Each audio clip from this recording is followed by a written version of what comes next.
Seja o teu nome, Jesus. Aleluia. Aleluia. Bendito seja o teu nome, Jesus. Aleluia.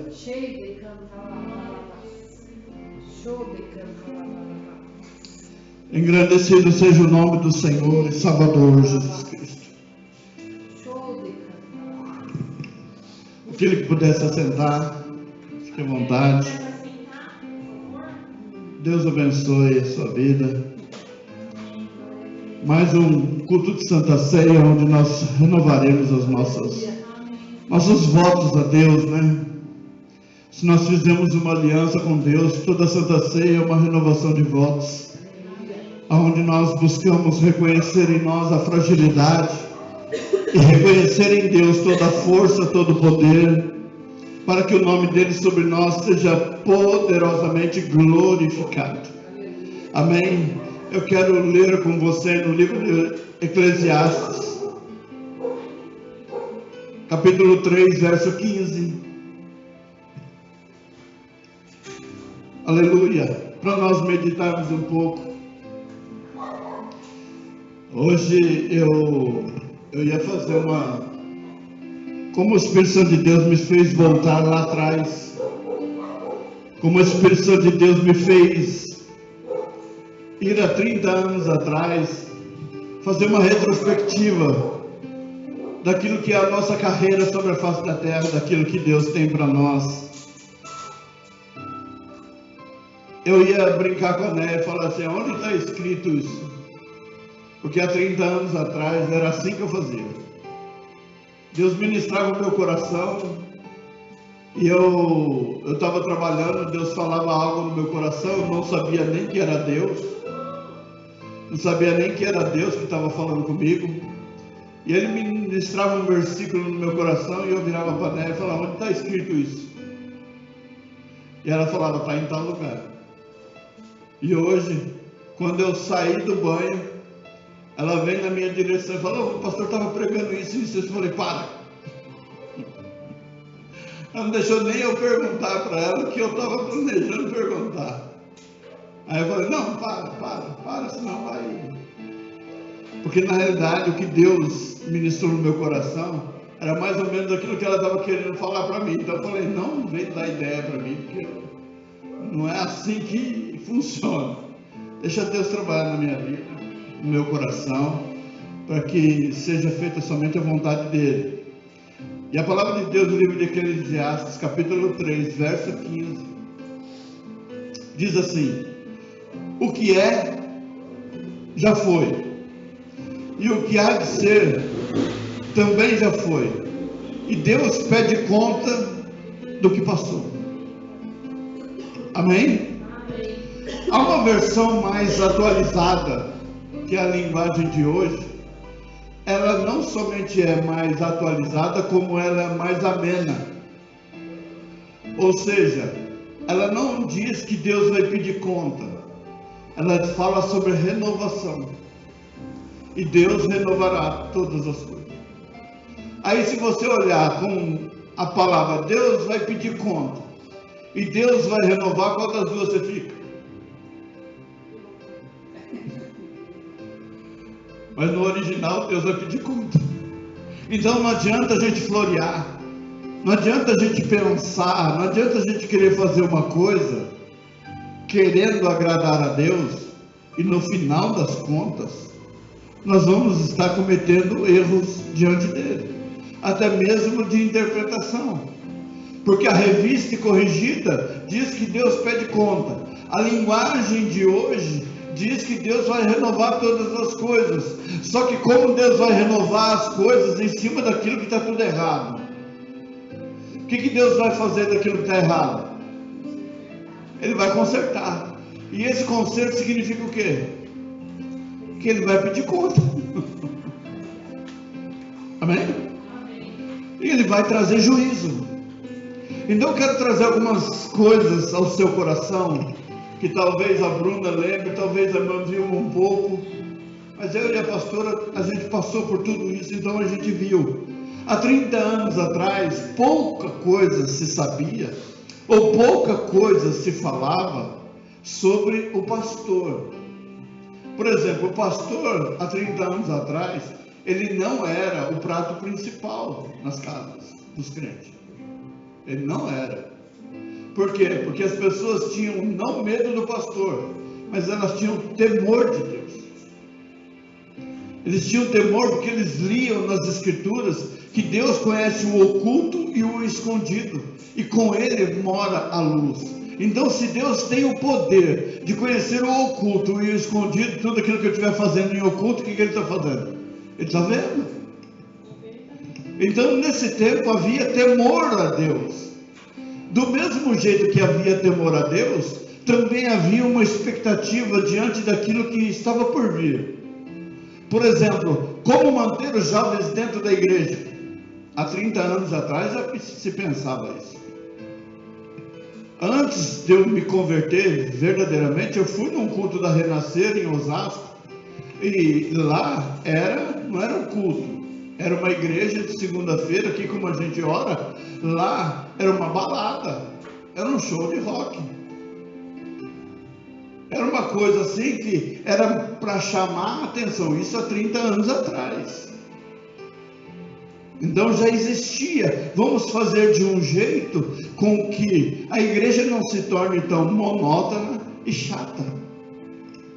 Vamos fazer de um jeito como se a gente pudesse fazer todas as coisas dentro da casa daquele que proíbe todas as coisas. Então você imagina só você querer fazer festa dentro daquilo que proíbe. Então, se Deus proibia lá atrás as festas mundanas, por que hoje Ele permitiria? Então é a mesma coisa quando você troca as versões da Bíblia. Por que você atualiza as versões da Bíblia? Porque você quer trazer uma novidade de acordo com aquilo que pensa. Se eu sirvo, se eu estou seguindo alguém, logo estou servindo alguém. Amém? O Senhor me fez pensar a isso. Se alguém está na bruxaria, ele serve à bruxaria. Ele não somente segue, mas ele é servo daquilo que ele segue. Se a pessoa está na macumbaria, ela é serva daquilo que ela está seguindo. Se a pessoa está na maçonaria, ela deixou de ser servo de Deus para servir aquilo. Porque tudo tem normas. Amém? Toda empresa tem normas, tudo tem regra, e a Bíblia não é diferente. A regra sobre regra e mais regra, diz a Bíblia. Então nós estamos debaixo de regras. Por quê? Porque a igreja não é deste mundo. A igreja não adianta querer se aperfeiçoar para ficar nesse mundo, que ela não é deste mundo. Ela é celestial, a igreja é celestial, a noiva é celestial, ela não é terrena, ela não é para ficar aqui, ela é para subir. Então todos nós temos que nos adaptar àquilo que é a vontade daquele que nos criou, e daquele que nos nomeou, e daquele que nos chamou segundo a sua graça, segundo a sua misericórdia, porque um dia nós estaremos diante dele, porque a terra não é o céu, e o céu não é a terra. Amém? Então nós precisamos moldar as nossas vidas segundo a verdadeira palavra de Deus. Se, por exemplo, em 1500, Martinho Lutero questionou a Igreja Católica quanto às indulgências, quando vender as situações para que venha a cura, se em 1500, no século XV, já faziam isso, no século XV, para combater as teorias de Martinho Lutero, eles alugaram galpões e começaram a trazer a manifestação demoníaca em cima de púlpitos, que era para mostrar quem tinha mais poder. Naquela época, no século XV, acontecia isso. Hoje nós vemos acontecer isso. Por quê? Porque não há nada novo, porque é o que diz a Bíblia. O que é já foi. Então as coisas que nós estamos vendo hoje que também já foram lá atrás. Então busca-se renovação. Por exemplo, a Igreja Católica buscou a renovação carismática. O que é a renovação carismática? É você tirar os ídolos e trazer a presença de Deus, mas não mudar o íntimo, não mudar a sua característica, não mudar o lugar, não mudar aquilo que você está fazendo. O Papa João Paulo II, quando ele estabeleceu esse movimento carismático, ele disse assim: nós precisamos impedir o crescimento do povo evangélico. Esse era o objetivo. Enquanto a Igreja Católica trazia para perto deles mais um pouco da presença de Deus, a Igreja Evangélica trazia para dentro dela um pouquinho mais do mundo. Ou seja, enquanto o outro, se você observar hoje, a Igreja Católica é muito mais parecida com o povo de Deus do que o povo de Deus parecendo o povo de Deus.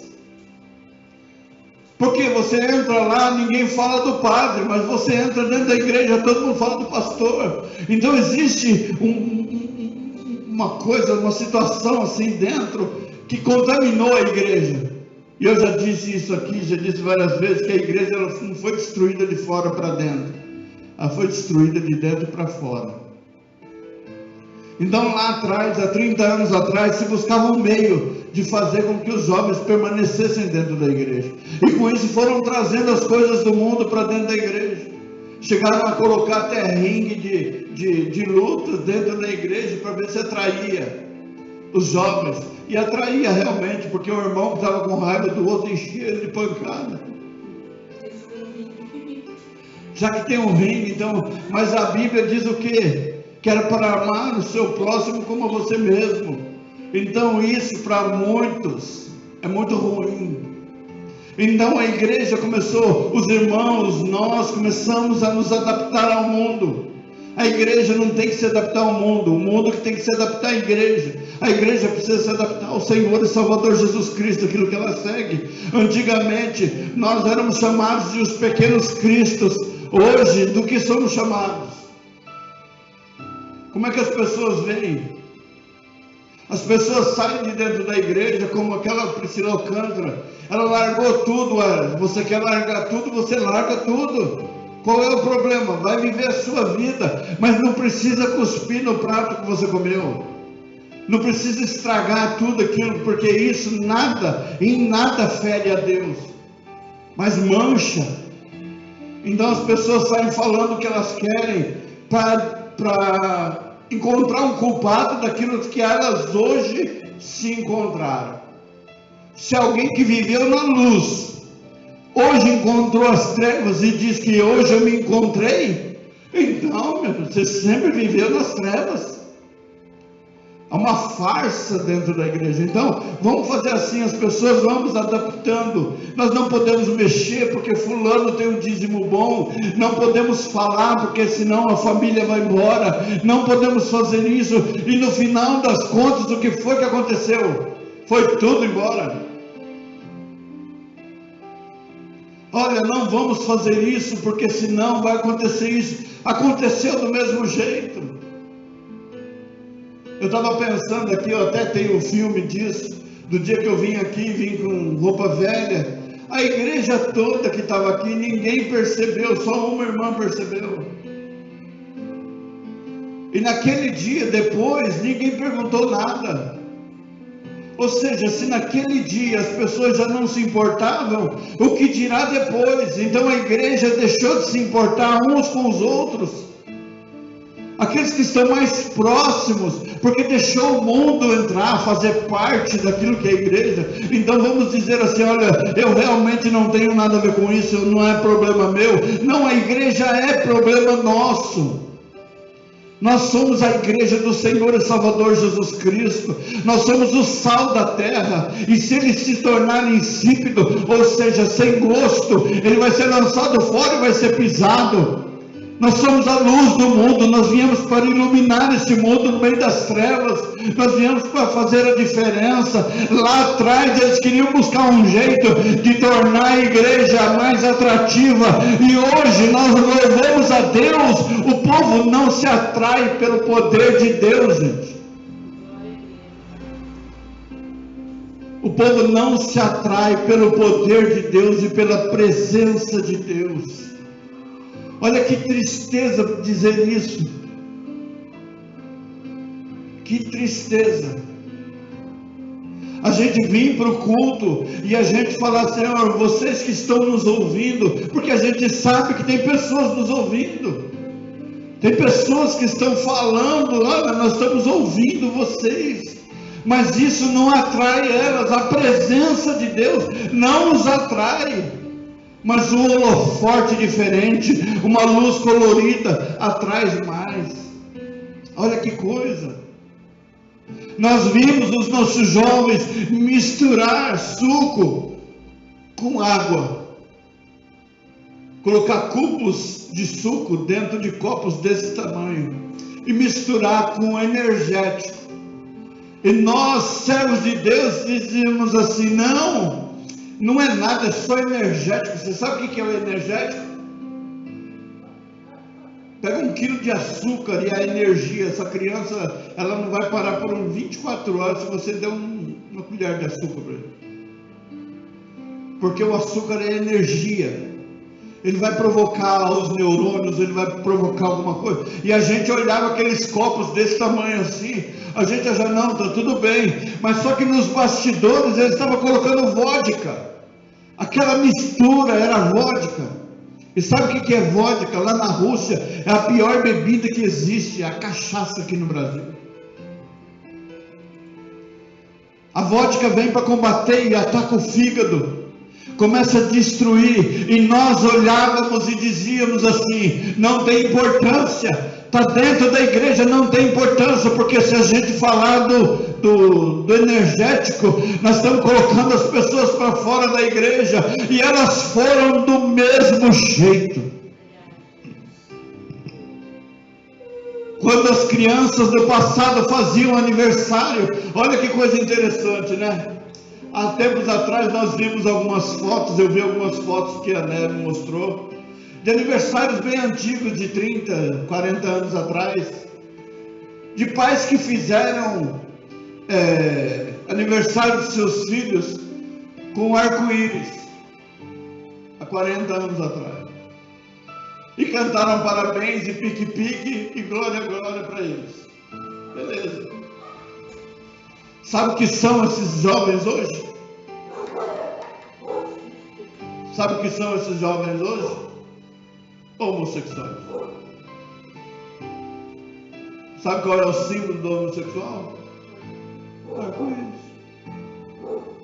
Então os pais crentes também já iam se adaptando, porque afinal de contas não tem nada a ver. E quando a gente buscava, eu achei um filme na televisão há uns anos atrás, A Marcha e o Urso.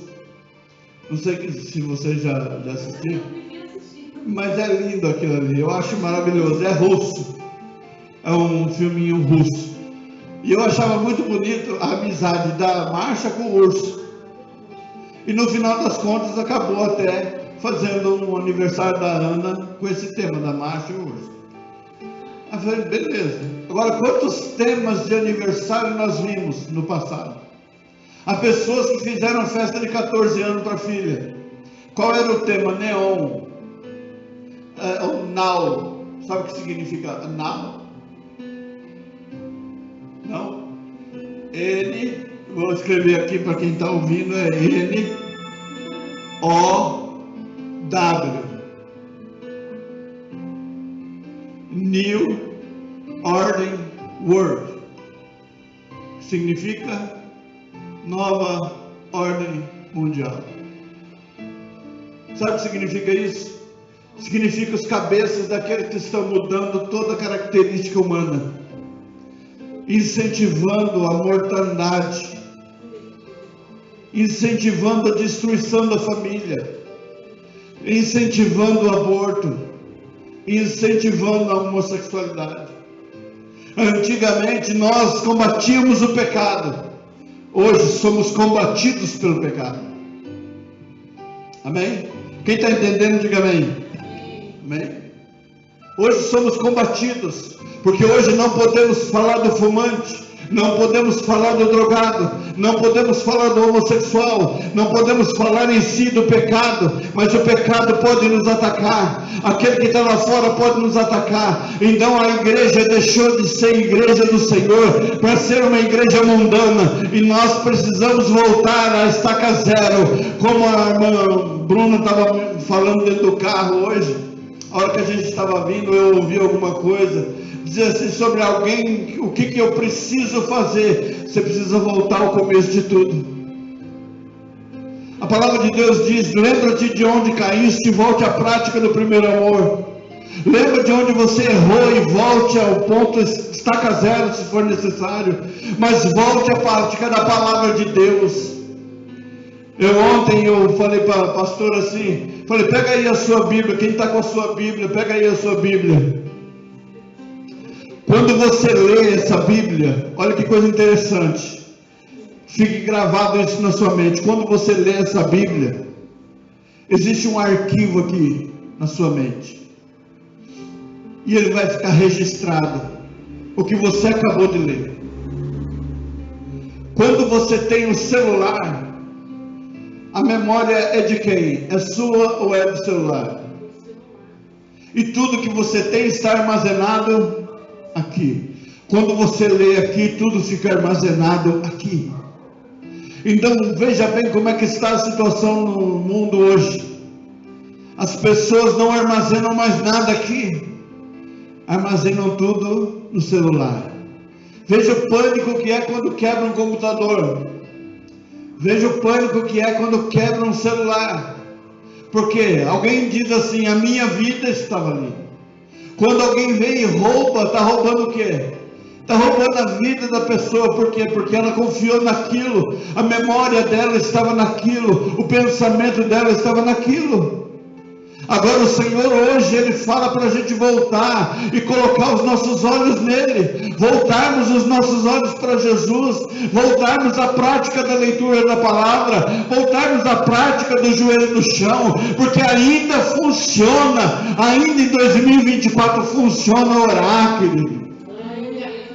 Ainda funciona adorar a Deus em espírito e em verdade. Ainda funciona porque esta palavra é viva e eficaz. A Bíblia diz que ela é mais cortante que espada de 2 gumes, e tem o poder da divisa da alma com o espírito, e discernir o pensamento humano. Esta palavra ainda é viva e eficaz, ainda faz efeito. Jesus ainda cura, Jesus ainda liberta, Jesus ainda transforma, Jesus continua sendo Deus. A palavra de Deus diz que Ele é o mesmo ontem, hoje e será para todos sempre. Louvado seja Deus. Ele é Deus. Enquanto queremos nos adaptar ao mundo, o mundo está buscando uma alternativa para sair dele. O mundo está esperando uma porta, um lugar que faça diferença, uma vida que fale palavras diferentes. É estranho hoje você chegar numa escola e você falar do amor de Deus. É estranho. As pessoas olham assim e falam, nossa. Até o ano passado a professora da Ana fazia questão da gente estar orando junto com ela na sala dela. Hoje a escola que a Ana está não tem nada disso. Mas é estranho você dizer assim, vamos orar. O próprio crente estranha essa palavra, o que é mais triste. Porque não é crente.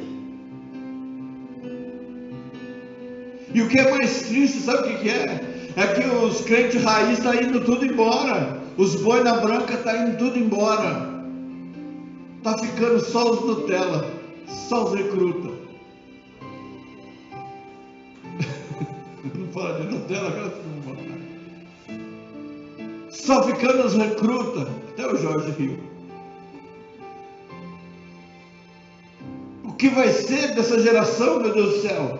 Mas o que é bom, como a pastora estava falando, ela dormiu com a Bíblia de áudio no ouvido, e ela amanheceu o dia falando de Ezequiel. Mas o Ezequiel fez isso. Eu já li tudo isso aí. Aí ela falou assim, Ezequiel, ele viu a esposa morrer e Deus falou para ele, não chora. Vai lá e fala para o meu povo que você é um exemplo para eles. Aí você olha assim e fala, meu Deus do céu, que coisa mais. Já desligou o computador, né? Não. Está ligado ainda? Não. O projetor desligou.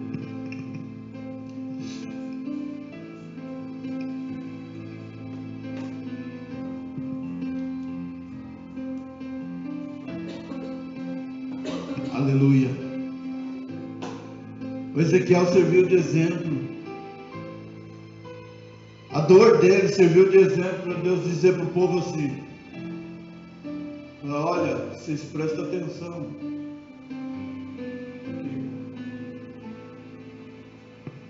Ele deve ter falado assim: vocês prestem atenção no que. Oh Jesus! Vocês prestem atenção na vida dele para eu mostrar para vocês como é a vida que vocês estão vivendo. Foi isso que Deus quis dizer para o povo de Israel. Vocês vieram cativos, vocês se tornaram cativos. Por que causa? Se tornaram cativos por causa do pecado. Por causa do erro de vocês. Por causa do erro de vocês. Não está ligado?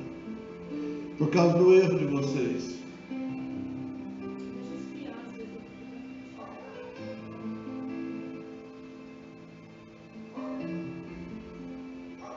Por causa do erro de vocês. E a igreja hoje ela perece, ela sofre por causa do erro. Nós erramos lá atrás de querer fazer com que as pessoas fiquem bem dentro da igreja. Antigamente era banco. As crianças dormiam deitadas no banco. Não tinha jeito, a criança dormia dentro no banco. Hoje, a gente tem que ter berçário. Uma igreja de 1000 pessoas tem que ter um berçário lá, berço, tem que ter tudo. A Betsaida tinha tudo disso, mas cadê o berço? Na hora da oração, não vinha uma pessoa para colocar a criança no berçário, para estar orando. Nenhuma. Por quê? Porque as mães diziam assim, glória a Deus. Porque as mães diziam assim, esse filho vai me dar trabalho. Então eu não vou orar porque o filho vai dar trabalho. Lembro-me de um dia que alguém disse assim, Senhor, me dá um carro. Eu ouvi um testemunho, Senhor, me dá um carro para mim ir para a tua casa. Ele insistiu tanto que Deus deu. Aí, o que aconteceu? Esse irmão deixou de ir para a igreja. O pastor foi fazer a visita na casa dele e perguntou para ele, por que você não está indo na igreja? Por causa do carro.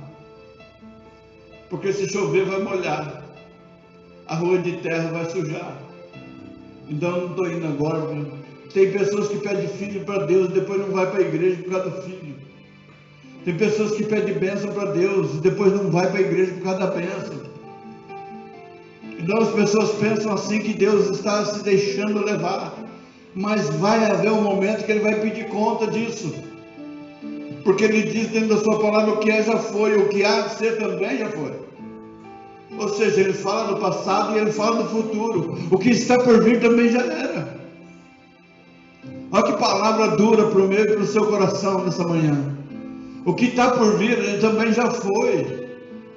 Para Deus não há novidade, Deus vai pedir conta daquilo que nós fizemos. O escritor aqui, ele disse assim, o ser humano, na tentativa de mudar os ciclos da natureza, a criação, está normalmente tentando mudar a ordem de Deus que Deus estabeleceu. Mas isso não é um poder destinado à humanidade, e Deus pedirá conta da sua ação. É como se alguém quisesse mudar o mar de lado. É como se alguém quisesse mudar a vida de uma cidade. A gente olha para as pessoas ali no Rio Grande do Sul, que coisa devastadora, devastadora. Se a gente parar para analisar assim, fala, meu Deus do céu, é cenário de guerra. Mas não é guerra, mas é um cenário. Aí você observa assim que você acha que Deus não pede conta de todas as coisas que fizeram. Eu vi um vídeo de alguém lá em Viamão, uma espírita, não sei se é espírita, o que ela é, mas ela estava inaugurando o cemitério da Maria Padilha. Quem que é a Maria Padilha? E lá, exaltando demônios. Exus, Maria Padilha é nada mais, nada menos do que aquela, como chama? Pombagira. E dando nomes, aqui será o altar disso, aqui será o altar daquilo, aqui será o altar daquilo outro. Depois disso daí, veio a enchente. Se alcançou lá, eu não sei. Mas Deus pede conta. Deus pede conta. E quem paga são os inocentes. Mas paga. Todo mundo paga. Eu vi uma reportagem que falava que o estado do Rio Grande do Sul possui 495, 497 municípios. 445 foram atingidos. O que significa isso? 95% do estado foi destruído. Não adiantava riqueza, não adiantou dinheiro. Você imagina só uma pessoa, de manhã ela sai para trabalhar, quando ela volta não tem mais casa, não tem mais roupa, não tem mais história, não tem mais foto, não tem mais família, não tem mais nada. Imagine isso. A Bíblia fala que subitamente, a pastora estava falando sobre o de repente cai uma água, de repente corrompe a barragem, inundou todas as cidades, matou um monte de gente. Foi de repente. De uma hora para outra ninguém esperava aquilo. Mas veio. Há relatos maravilhosos de bênçãos. Também há relatos tristes. Há pais que disseram, hoje Deus vai me levar. E realmente levou. E ele disse, eu não quero morrer afogado. E não morreu afogado. Ele morreu antes da água chegar. Porque Deus recolheu ele. E na autópsia não encontraram barro nenhum, água nenhuma no pulmão dele. Ele estava intacto. Porque Deus o recolheu antes de toda a tragédia. Então Deus está pedindo conta, principalmente para a sua igreja. Porque o mundo é do mundo. A nós, que Deus vai requerer de nós. Deus vai requerer da minha mão, Deus vai requerer da sua mão, aquilo que você pode e aquilo que você não pode fazer. E uma das coisas que as pessoas sempre batem nessa mesma tecla é que você não sabe o que eu já fiz por você.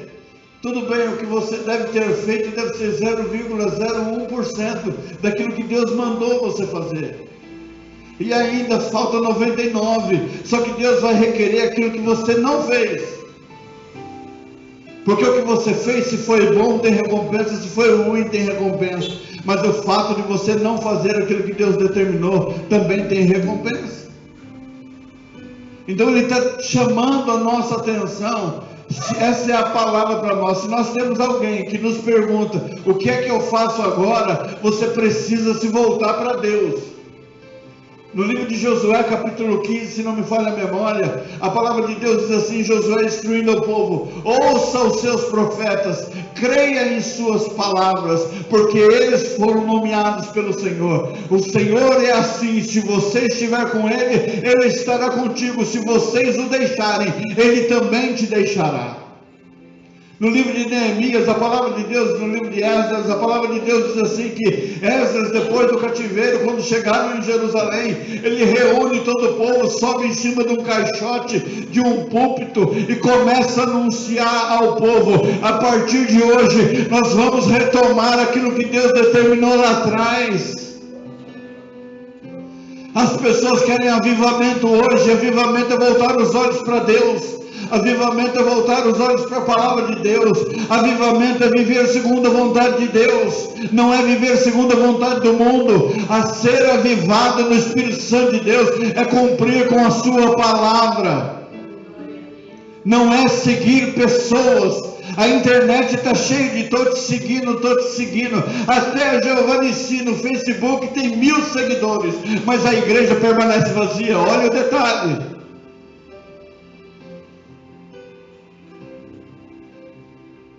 Mil seguidores no Facebook, e eu nem fico olhando nada disso. Tem um grupo lá, joga as coisas, joga o versículo, tem 1000 seguidores, mas a igreja está aqui. Está vendo 1000 pessoas aqui? Onde estaria a igreja com 1000 pessoas? Nós estamos vivendo isso. Há igrejas que eram grandes. Eu ainda perguntei para a pastora esse tempo atrás, nós passamos na frente da Betsaida, Gileade, que era a igreja do pastor Simval. Quem conhece o pastor Simval? Estou provocando. A igreja do pastor Simval eram 5 igrejas. Betsaida. A que nós fazíamos parte, cabia 1000 pessoas. Era 700 embaixo, 300 em cima. Por que eu sei disso? Porque eu fui zelador lá. Vivi 3 anos lá dentro. Sei como funciona, sei como é. Uma vez um presbítero chegou e falou para mim assim: Misa, você não sabe o sonho que Deus me deu. Eu falei, qual foi?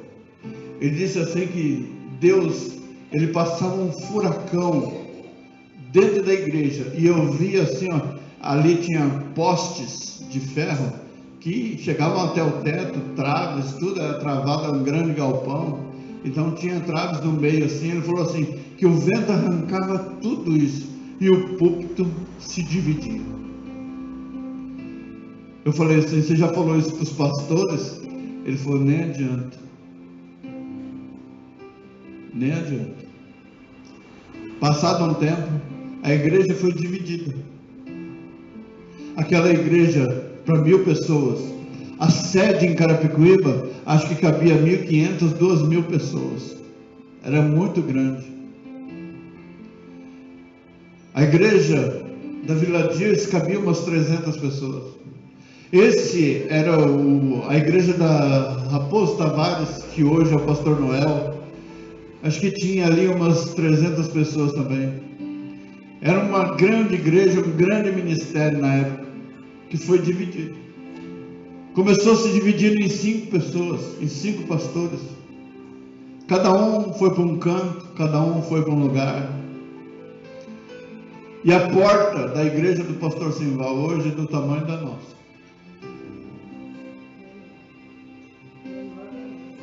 A porta dele é menor que a nossa. Aí eu fiz uma pergunta para ele. A vergonha maior é para quem? Para mim, que tenho 18 anos de ministério, nunca tive uma potência daquela? Ou para ele que já teve toda aquela potência e hoje está numa porta desse tamanho? Quem Deus vai cobrar mais?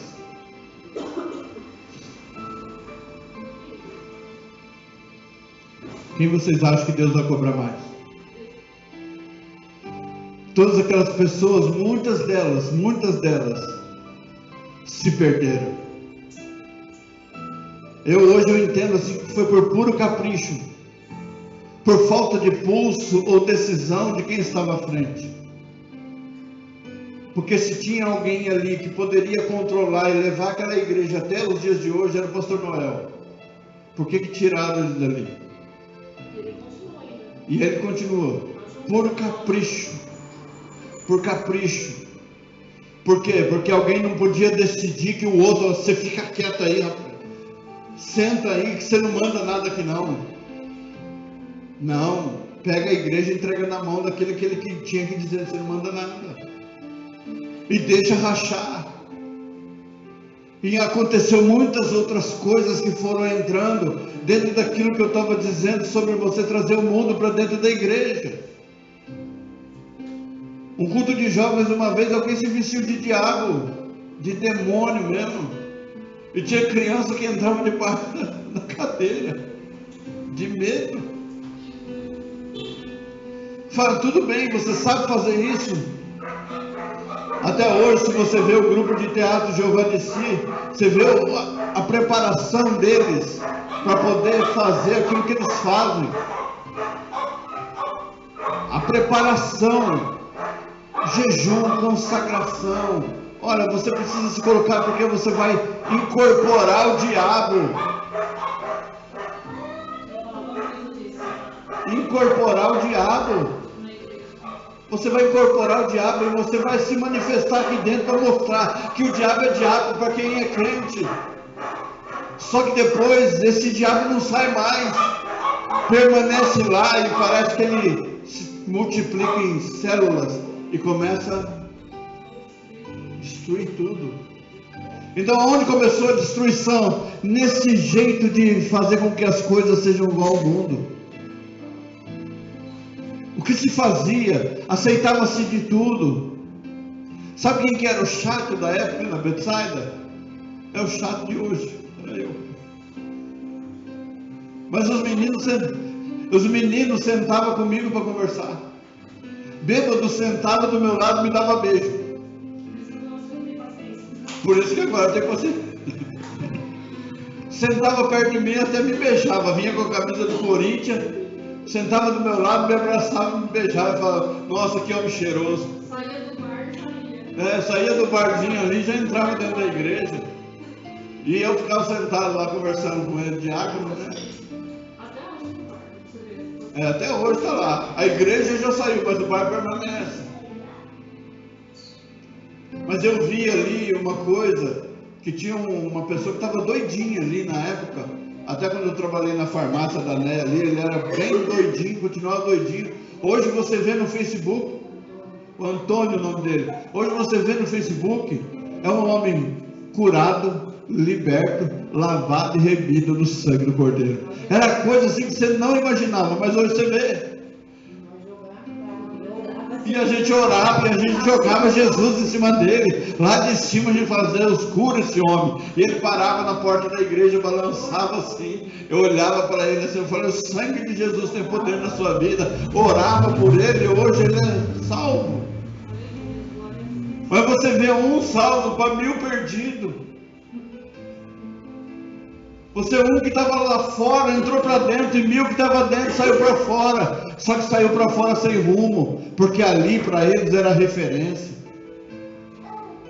Betsaida era referência, o pastor Noel era referência, é até hoje para a gente. Como homem de Deus, como pai, como marido, ele é referência para a gente. É uma pessoa muito abençoada, amo a vida dele. Ele me ajudou no começo do meu ministério. Ele me deu uma guitarra que está lá até hoje, guardada. Me deu um microfone. Falou, é o que eu posso te ajudar. E me presenteou 18 anos atrás. E ele falava assim, dentro da Betsaida, o Misael é um homem de púlpito. Ele é um pregador do evangelho. E eu sei disso. A partir dali, todos os outros obreiros começaram a me perseguir dentro da igreja. Até os que gostavam da gente começaram a olhar para a gente torto. Porque o pastor Noel me chamava para fazer abertura, me colocou para pregar para 1000 pessoas ali, que a perna tremia, que quase não. Então ele fez isso. Então quando você tem um líder, uma pessoa que enxerga além, e ele vai, aí o que as pessoas fizeram? Vamos tirar. Aí começou. Aí minha luta começou. E tem muito mais aí nos bastidores que não cabe falar agora, mas se Deus me der a oportunidade eu vou falar um monte de coisa, porque eu sei, porque as pessoas não querem ver a mudança. É a mesma coisa, você acha que a Bruna não está ali só para ficar ali, não, você se prepara aqui. Hoje eu ainda brinquei com a Né assim, você estava conversando, não sei com quem ali, que eu estava de costas, eu só estava ouvindo. Virei para a Né e falei, essa está com as 2 partes afiadas. Está cortando para os 2 lados. Eu falei, é isso. Essa era a missão, colocar ela de pé, deixar afiada para Deus cortar onde Ele quiser cortar. Amém? Ela hoje mesmo falou assim, olha como eu cheguei e olha como eu estou. Antigamente eu ia até brincar com ela na entrada, mas vou brincar agora para ficar gravado. Qualquer notícia ruim, ela fazia o quê? Chorava e bomba, desmaiar. Hoje, ela parte para cima, ela enfrenta para a glória de Deus. Não é a força do pastor, é a força do Deus Todo-Poderoso que está dentro da sua vida. E é isso que importa. E é isso que importa. Se daqui um ano chegar uma outra Bruna no mesmo estado e depois de um ano ela permanecer forte assim, glória a Deus, significa que Deus está amolando a espada. Esse período aí de descanso é Deus amolando a espada. Para quê? Para ficar fininha. A cortar o papel. Pega o papel e faz. Corta que vai ser lindo. Louvado seja Deus por isso. Mas a gente olha assim e fala, poxa vida, como a gente queria que pessoas... esses dias eu vi o Dovan num púlpito lá no Paraná. Eu olhei assim, eu falei, brinquei com a Neva, o menino cresceu. O menino cresceu, que a gente olhava para ele, quantas oportunidades nós demos para ele, e a gente olhava que ele tinha dificuldade para falar, e hoje a gente vê a disposição e a disponibilidade dele transmitir a palavra de Deus, sem gaguejar, sem tremer, sem nada, sabe, firme na presença do Deus Todo-Poderoso. Eu olho assim, eu falo, fico satisfeito. Fala, Senhor, muito obrigado por o Senhor ter usado as nossas vidas para dar início a essa grande obra. Amém? A Vilma chegava aqui e a Vilma ficava sentada, mas sempre disposta. Falei, eu não sei fazer, mas estou aqui. Sempre disposta. Com a igreja cheia, era mais disposta. Aí quando a gente colocou ela para pregar a primeira vez, eu não sei nem o que falar. Mas hoje já pregou mais de 1 hora. Já falou mais de 1 hora. Quem quiser ouvir, está no YouTube. É só acessar. Hã? Agora ela fala. Amém? Está fazendo. Já que a gente está falando assim, vamos retomar. Em 2010 foi a maior tragédia que aconteceu na nossa casa. A maior tragédia. Alguém olhou para ela e disse assim, para que chorar? Dentro da igreja. Para que chorar? Chorar para quê? Não vai trazer de volta. Não faz sentido você ficar chorando. E Deus falava para mim assim, põe ela para me louvar. Põe ela para me louvar. Põe ela para me adorar. Eu digo para você hoje que o que mantém a minha esposa de pé é a presença de Deus sobre a sua vida. É o que Deus tem feito sobre o seu coração. É o que Deus tem feito dia após dia, mantido ela de pé, sarado a sua alma, para que hoje ela pudesse estar aqui do meu lado. Agora imagina só eu, só 50%. Como seria? Desliga aí. Como seria a gente só 50%? Olhar eu caminhando sem a pastora? Imagina só a depressão vindo vencê-la dentro da minha casa e eu dormindo do lado da depressão. Deus falou, não, essa eu levanto, ponho de pé e firmo seus pés sobre a rocha e ainda coloco nos seus lábios um cântico novo para que ela possa me adorar em espírito e em verdade. Louvado seja Deus. Agora, essas coisas, querido, o mundo não tem. Farmácia não vende, trabalho não te dá. O mundo pode juntar o mundo inteiro, 8 bilhões de pessoas, os gênios da ciência, nenhum deles pode trazer para você o que Deus te traz. Nenhum deles vai dizer para você, vamos renovar a nossa aliança hoje. Vamos renovar o nosso pacto, o nosso concerto. E isso significa trazer à memória tudo aquilo que fizemos lá atrás. Há 30 anos atrás eu prometi ser fiel a Deus até o fim. Quem prometeu aqui ser fiel a Deus até o fim? E glória a Deus que permanecemos fiéis até o dia de hoje. Que o nome do Senhor seja glorificado sobre as nossas vidas. As coisas do passado, a Bíblia diz aqui, o que é já foi. O tempo que passou não volta mais.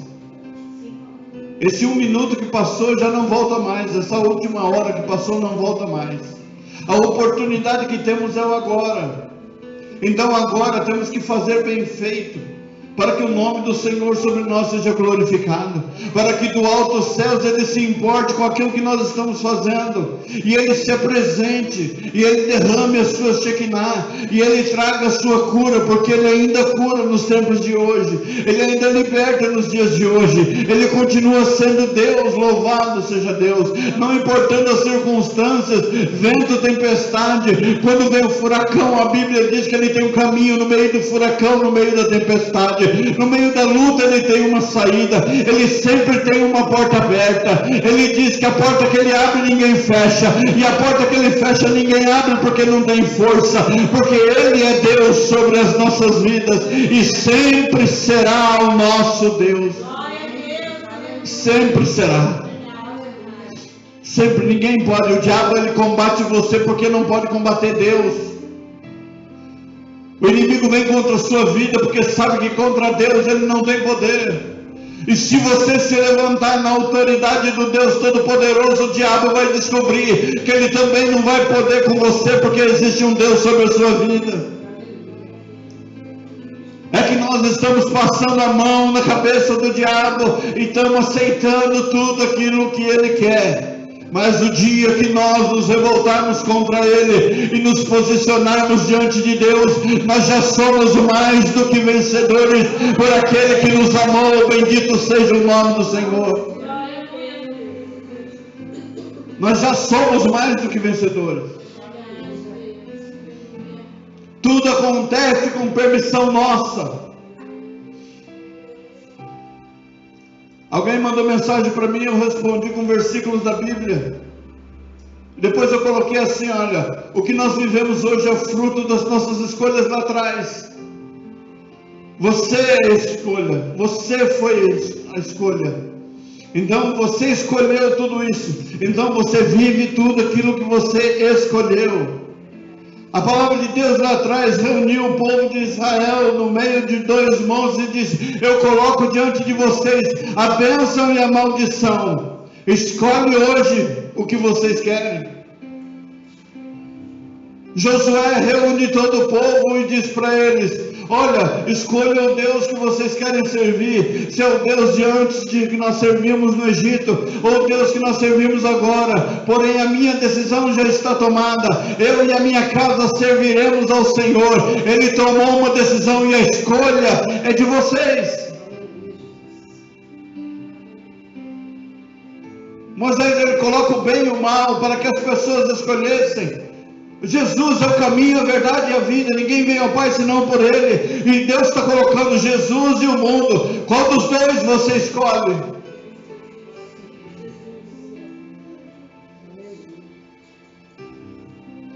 Há muita gente escolhendo o mundo, e o resultado da sua escolha é sofrimento. Ah, pastor, quer dizer que se nós estivermos com o Senhor, nós não vamos sofrer? Nós vamos sofrer também, mas nós vamos sempre ter um socorro bem presente no momento da nossa aflição e da nossa angústia. Ele sempre vai estar conosco em todo o tempo, louvado seja Deus.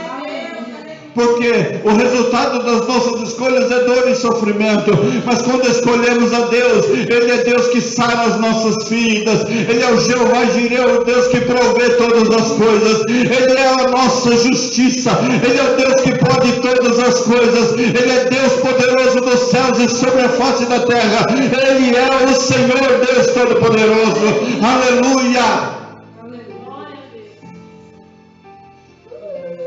Nós escolhemos. Quando chegamos diante de Deus, nós temos que dizer para Ele: Senhor, hoje a minha escolha é estar na Tua presença. Eu escolhi estar na casa do Senhor. O salmista, ele disse: alegrei-me quando me disseram, vamos à casa do Senhor. Por quê? Porque a casa do Senhor é lugar de adoração. Nós não viemos aqui para pedir para Deus, Senhor, faça isso, mas nós viemos aqui para agradecer a Deus por tudo aquilo que Ele já fez. Até o momento que nós entramos aqui, agradecemos a Deus pelo fato de nós podermos adorar a Ele em espírito e em verdade, de poder descobrir novos louvores que entoam na sua presença, para que a presença dEle seja magnífica sobre as nossas vidas, e a sua presença seja real sobre nós. Largamos a fantasia, largamos a hipocrisia, deixamos a falsidade, abandonamos a falsidade e conseguimos escolher a verdade. Eu quero seguir a verdade, porque a tua palavra diz que nada se pode contra a verdade, senão através da verdade. Ou seja, eu vivo pela verdade. Jesus é o caminho e a verdade e a vida. Eu escolho seguir a Cristo. E quando escolhemos seguir a Cristo, seguimos os seus padrões bíblicos, os seus ensinamentos, para que possamos chegar naquele dia, quando Ele nos chamar, nós temos uma casa lá na glória. Nós temos um lugar reservado na sua presença. Nós vamos adorar a Ele na beleza da tua santidade. Amém, querido? Quando somos chamados para vir para o templo, antigamente se tocava buzina. Quando se tocava buzina, algo muito importante iria acontecer. Era a reunião do povo. Josafá, ele manda tocar a buzina. E a notícia que ele recebe é que vem contra ti uma grande nação. Tem mais força do que você. Tem mais homens do que você. Tem mais armas do que você. E a Bíblia diz que aquele homem, sendo rei, temeu. E a Bíblia diz que ele se pôs de joelhos. E ele orou ao Deus dos céus. E a Bíblia diz que vamos tocar a buzina e vamos anunciar. E Deus usa um profeta para dizer para aquele rei: essa peleja você não terá que pelejar. Eu pelejarei por vocês. Coloco na frente do exército de Israel somente os levitas, somente os adoradores, somente os músicos, e enquanto eles me adoram, eu coloco o seu inimigo por escabelo dos seus pés, eu coloco os seus adversários por terra. Ou seja, era maior do que ele.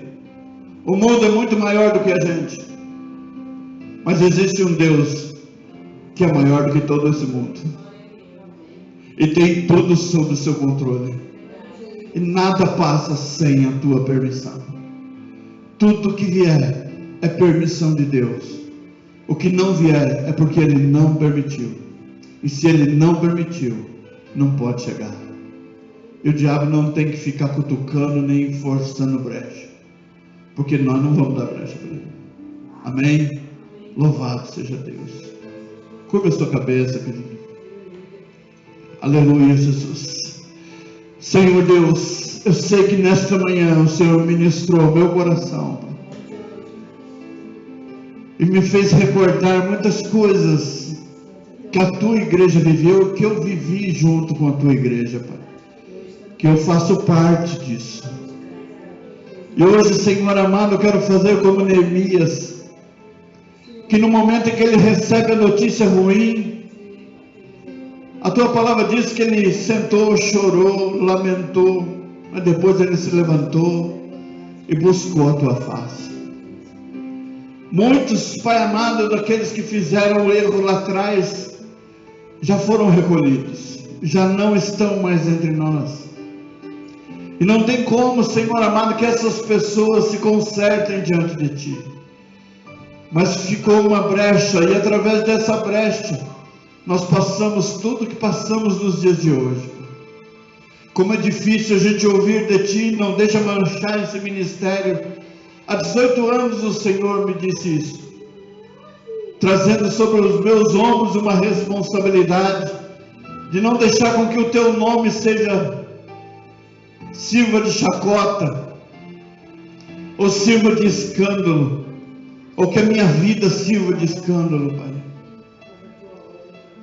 Mas eu quero pedir perdão a Ti, ó Deus, pelos nossos erros lá atrás, o erro permissivo, o erro de permitir que muitas coisas, Senhor, dentro da Tua casa viessem. Pessoas, Senhor amado, que tinham não o mesmo chamado que nós, mas tinham o seu chamado específico, mas tinham as suas próprias ideias. Pessoas que não oravam, não buscavam a Ti para pedir direção, mas elas queriam fazer tudo segundo o que elas pensavam. E esses pensamentos podem ter trazido situações sobre a vida do nosso ministério, mas eu é que sou o responsável, Pai. E eu peço perdão a Ti pela minha responsabilidade. Mas, Senhor amado, hoje, Senhor, nós queremos voltar a observar os Seus mandamentos, a observar que lá atrás, ó Deus, era muito difícil alguém se reunir para falar mal de líder da igreja, de pastores, e hoje é muito comum, Pai. O incomum é isso não acontecer. Perdoa, Senhor amado, que se lá atrás isso começou e nós não tivemos força suficiente, ó Deus, para impedir que isso se alastrasse, mas hoje virou comum, Pai. A Tua palavra nos diz que o Senhor nos chamou para fazermos a diferença sobre a face da terra, e é isso que nós queremos fazer, Pai. Senhor amado, que o nosso louvor aos domingos de manhã que tem sido, Pai amado, ele consiga entrar dentro dos lares, ó Deus, e mudar o pensamento de quem está ouvindo a nossa palavra, o nosso louvor, Pai. Que o Teu poder, Senhor amado, seja manifesto sobre aquele que está ouvindo de uma forma especial, Pai. E que nós sejamos uma igreja diferente, que nós sejamos, Senhor amado, servos Teus, Pai, verdadeiramente buscando na Tua palavra a direção para todas as coisas, e não fazendo segundo os nossos pensamentos.